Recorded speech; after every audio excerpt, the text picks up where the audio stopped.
ലുക്മാനുൽ ഹക്കീം റളിയല്ലാഹു അൻഹു തൻ്റെ മകന് കൊടുത്ത ചില ഉപദേശങ്ങൾ. മകനെ, നീ തൗബയെ പിന്തിക്കരുത്. മരണം ഏതു നിമിഷവും നിന്നെ പിടികൂടിയേക്കാം.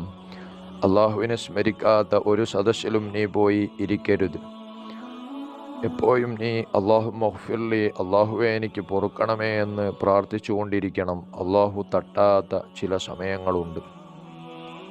അള്ളാഹുവിൽ നിനക്ക് പ്രതീക്ഷ വേണം, പക്ഷേ ആ പ്രതീക്ഷ നിന്നെ തെറ്റു ചെയ്യാൻ പ്രേരിപ്പിക്കരുത്.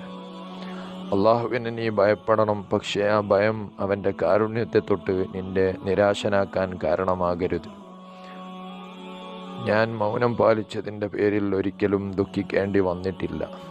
സംസാരം വെള്ളിയാണെങ്കിൽ മൗനം പൊന്നാണ്. അള്ളാഹുവിനെ സ്മരിക്കുന്ന സദസ്സ് കണ്ടാൽ നീ അവരുടെ കൂടെ ഇരിക്കുക. അവരിൽ അള്ളാഹുവിൻ്റെ കാരുണ്യം വർഷിക്കപ്പെടുന്നതാണ്. ദുനിയാവ് ആയമേറിയ കടലാണ്. പലരും അതിൽ മുങ്ങി നശിച്ചിട്ടുണ്ട്. തഖ്വയെ അതിൽ നീ കപ്പലാക്കുക. ഈമാൻ കൊണ്ട് അതിനെ നിറയ്ക്കുക. അള്ളാഹുവിൻ്റെ മേലുള്ള തവക്കുലിനെ അതിൽ ഇന്ധനമാക്കുക. നിന്റെ കാര്യങ്ങൾ അറിവുള്ളവരോട് കൂടിയാലോചന നടത്തുക. കടം വരുന്നതിനെ സൂക്ഷിക്കുക. അത് പകലിൽ നിന്ദ്യതയും രാത്രിയിൽ നിന്റെ ഉറക്കം കെടുത്തുന്ന ടെൻഷനുമാണ്.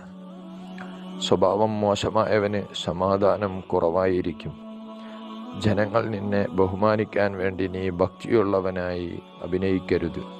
നീ മരണവീടുകൾ സന്ദർശിക്കുക. മയ്യത്ത് പരിപാലനങ്ങളിൽ പങ്കെടുക്കുക. അത് നിന്നെ പരലോകത്തെ ഓർമ്മിപ്പിക്കുന്നതാണ്. അള്ളാഹുവിനെ മറപ്പിക്കുന്ന ആഘോഷങ്ങളിൽ നീ പങ്കെടുക്കരുത്. നീ കോഴിയേക്കാൾ നിസ്സാരനാകരുത്. അത് സുബഹിക്ക് മുമ്പ് കൂകുന്നു, നീ വിരപ്പിൽ കിടന്നുറങ്ങുന്നു. അള്ളാഹുവിനോട് ഒന്നിനെയും പങ്കുചേർക്കരുത്. നമസ്കാരം മുറ പോലെ നിർവഹിക്കണം. നന്മ കൊണ്ട് കൽപ്പിക്കണം, തിന്മയെ വിരോധിക്കണം. നിന്നെ ബാധിക്കുന്ന പ്രയാസങ്ങളിൽ ക്ഷമ കൈക്കൊള്ളണം. ആളുകളിൽ നിന്ന് അഹങ്കാരത്തോടെ മുഖം തിരിക്കരുത്. ശബ്ദം കുറയ്ക്കുക. അരോചകമായ ശബ്ദം കഴുതയുടെ ശബ്ദം തന്നെയാണ്. ഭൂമിയിൽ പൊങ്ങച്ചത്തോടെ നടക്കരുത്.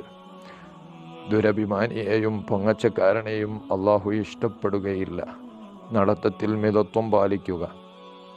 ഒരു സംഗതി അത് കടുകുമണിയോളമുള്ള ആണെങ്കിൽ പോലും അതുതന്നെ വല്ല പാറക്കെട്ടിലോ വാനലോകത്തോ ഭൂമിയിലോ എവിടെയാണെങ്കിലും ഒളിഞ്ഞുകിടന്നാലും അള്ളാഹു അതിന് ഹാജരാക്കും. മക്കളെ ഇസ്ലാമിക ചിട്ടയിൽ വളർത്താൻ ആഗ്രഹിക്കുന്ന എല്ലാ രക്ഷിതാക്കളും തങ്ങളുടെ മക്കൾക്ക് നൽകേണ്ട ഉപദേശങ്ങളാണ് മേൽ പറയപ്പെട്ടത്. സത്യം മനസ്സിലാക്കി അത് ഉൾക്കൊണ്ട് ജീവിതത്തിൽ